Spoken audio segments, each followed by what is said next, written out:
ಪಶ್ಚಿಮ ಬಂಗಾಳದಲ್ಲಿ BJP ಅಟ್ಟಹಾಸ ಶುರುವಾಗಿದೆಯಾ? TMC ಕಚೇರಿ ಮೇಲೆ ಬಿಜೆಪಿ ಬಾವುಟ ಹಾರಾಟ ಆಗ್ತಾ ಇದೆ. ಟಿಎಂಸಿ ಲೀಡರ್ ಕಚೇರಿ ಧ್ವಂಸಗೊಳಿಸಿದೆ ಬಿಜೆಪಿ. ನೆನ್ನೆಯಷ್ಟೇ ತೃಣಮೂಲ ಕಾಂಗ್ರೆಸ್ನ ಕಚೇರಿಯ ಮೇಲೆ ದಾಳಿ ಮಾಡಿ ಸಿಕ್ಕ ವಸ್ತುಗಳನ್ನು ಬಿಜೆಪಿ ಕಾರ್ಯಕರ್ತರು ಪುಡಿ ಮಾಡಿ ಕೈಗೆ ಚೇರ್ ಸಿಕ್ಕರೆ ಚೇರನ್ನು ಹೊಡೆದಾಕಿದ್ರು. ಅವರ ಆಫೀಸನ್ನು ಕಂಪ್ಲೀಟ್ ಆಗಿ ಪೀಸ್ ಮಾಡಿ ಇದೀಗ ಅದರ ಮುಂದುವರಿದ ಹಂತ ನಾವು ನೋಡ್ತಾ ಇದ್ದೀವಿ. ತೃಣಮೂಲ ಕಾಂಗ್ರೆಸ್ನ ಕಚೇರಿಯ ಮೇಲೆ ಬಿಜೆಪಿ ಬಾವುಟ ಹಾರಾಟ. ಫಾಲ್ಟಾದಲ್ಲಿರುವಂತಹ ಜಹಾಂಗೀರ್ ಖಾನ್ ಕಚೇರಿ ಧ್ವಂಸವಾಗಿದೆ. 24 ದಕ್ಷಿಣ ಪರಂಗಣ ಜಿಲ್ಲೆಯಲ್ಲಿರುವಂತಹ ಕಚೇರಿ ನೋಡಿ. ಇಲ್ಲಿವರೆಗೂ ಅಟ್ಟಹಾಸ ನಡೆದಿದೆಯಾ, ರೌಡಿಸಂ ನಡೆದಿದೆಯಾ, ಬಿಜೆಪಿಯವರ ಮೇಲೆ ದೌರ್ಜನ್ಯ ನಡೆದಿದೆಯಾ, ಸಾಮಾನ್ಯ ಜನರ ಮೇಲೆ ಹಲ್ಲೆ ಆಗಿದೆಯಾ, ಒಂದು ಅಂದಾ ದರ್ಬಾರ್ ಆಯ್ತಾ, ಅಥವಾ ಜಂಗಲ್ ರಾಜ್ ಆಗಿತ್ತಾ? ಅದೇನೇ ಆಗಿದ್ರು ಓಕೆ. ಬಟ್ ಈ ಹಿಂದೆ ತೃಣಮೂಲ ಕಾಂಗ್ರೆಸ್ ಹಾಗೆ ನಡೆದುಕೊಂಡಿತ್ತು ಅಂತ ಇವತ್ತು ಬಿಜೆಪಿ ಕೂಡ ಹಾಗೆ ನಡೆದುಕೊಂಡ್ರೆ ಬಿಜೆಪಿಗೂ ತೃಣಮೂಲ ಕಾಂಗ್ರೆಸ್ಗೆ ಏನು ವ್ಯತ್ಯಾಸ ಇರುತ್ತೆ? ಆವತ್ತು ಪ್ರತಿಭಟಿಸಲೇ ಸಾಧ್ಯವಾಗದವರು ಇವತ್ತು ಆ ದ್ವೇಷವನ್ನು ತೀರಿಸಿಕೊಳ್ತೀನಿ ಅಂತ ಹೇಳಿದ್ರೆ ಅದು ಕಾನೂನನ್ನ ಉಲ್ಲಂಘನೆ ಮಾಡ್ದಂಗೆ ಆಗೋದಿಲ್ವಾ?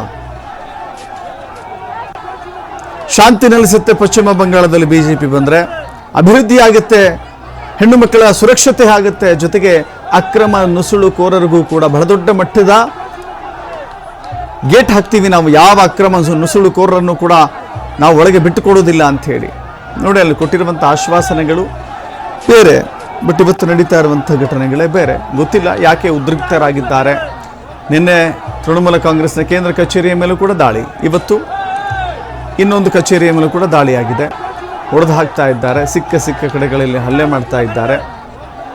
ತೃಣಮೂಲ ಕಾಂಗ್ರೆಸ್ನ ಬಾವುಟವನ್ನು ಕಿತ್ತೆಸೆದು ಅದೇ ಕಚೇರಿಯ ಮೇಲೆ ಬಿಜೆಪಿ ಬಾವುಟವನ್ನು ಹಾರಿಸ್ತಾ ಇದ್ದಾರೆ. ಅದೊಂದು ಪ್ರಜಾಸತ್ತಾತ್ಮಕ ನಡೆಯಲ್ಲ, ಕಾನೂನು ಇದಕ್ಕೆ ಸಮ್ಮತಿಸುವುದಿಲ್ಲ. ಆದರೂ ಕೂಡ ಇಂತಹ ಘಟನೆಗಳು ನಡೀತಾ ಇರುವುದು ಪಶ್ಚಿಮ ಬಂಗಾಳದ ಜನತೆಯಲ್ಲಿ ಆತಂಕ ಅಂತೂ ಸೃಷ್ಟಿಯಾಗಿದೆ.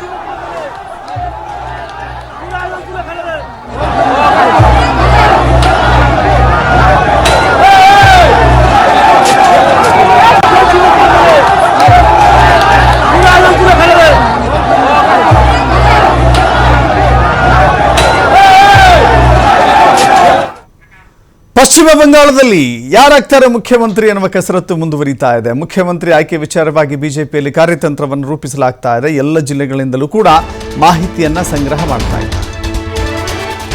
ಪಶ್ಚಿಮ ಬಂಗಾಳದಲ್ಲೂ ಕೂಡ ಸುವೇಂದು ಅಧಿಕಾರಿ ಸುದೀರ್ಘವಾದ ಹೋರಾಟ ಮಾಡಿದ್ರು. ಅನೇಕ ರೀತಿಯ ಕಷ್ಟ ಸುಖಗಳನ್ನ, ಸವಾಲುಗಳನ್ನು ಎದುರಿಸಿದ್ದಾರೆ. ಬಟ್ ನಿನ್ನೆ ಅವರ ಮಾತುಗಳನ್ನು ಕೇಳ್ತಾ ಇದ್ರೆ ಎಲ್ಲೋ ಒಂದು ಕಡೆ ಅವರಿಗೆ ಸಿಗುವ ಲಕ್ಷಣಗಳಿಲ್ವೇನೋ ಅನ್ನುವ ರೀತಿಯ ದಾಹಟಿಯನ್ನು ಮಾತನಾಡ್ತಾ ಇದ್ರು.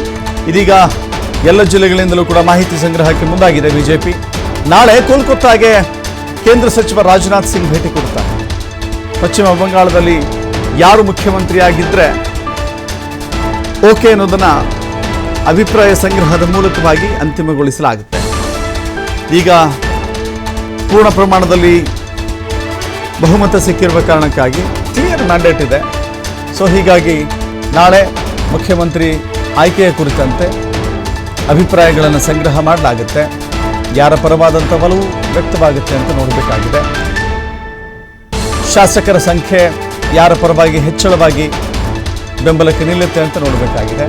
ಅದೆಲ್ಲದಕ್ಕಿಂತ ಹೆಚ್ಚಾಗಿ ಮೋದಿ ಅಮಿತ್ ಶಾ ಯಾರು ಹೇಳ್ತಾರೋ ಅವರೇ ಮುಖ್ಯಮಂತ್ರಿ. ಅಮಿತ್ ಶಾ ಮತ್ತು ಮೋದಿ ಯಾರು ಹೇಳ್ತಾರೋ ಅವರೇ ಮುಖ್ಯಮಂತ್ರಿ. ಸೊ ಹೀಗಾಗಿ ಒಂದು ಪ್ರೊಸೀಜರನ್ನು ಫಾಲೋ ಮಾಡಬೇಕಾಗುತ್ತೆ. ಆ ಪ್ರೊಸೀಜರನ್ನು ಫಾಲೋ ಮಾಡಲಿಕ್ಕೆ ಈಗ ಬಿಜೆಪಿ ಮುಂದಾಗ್ತಾ ಇದೆ.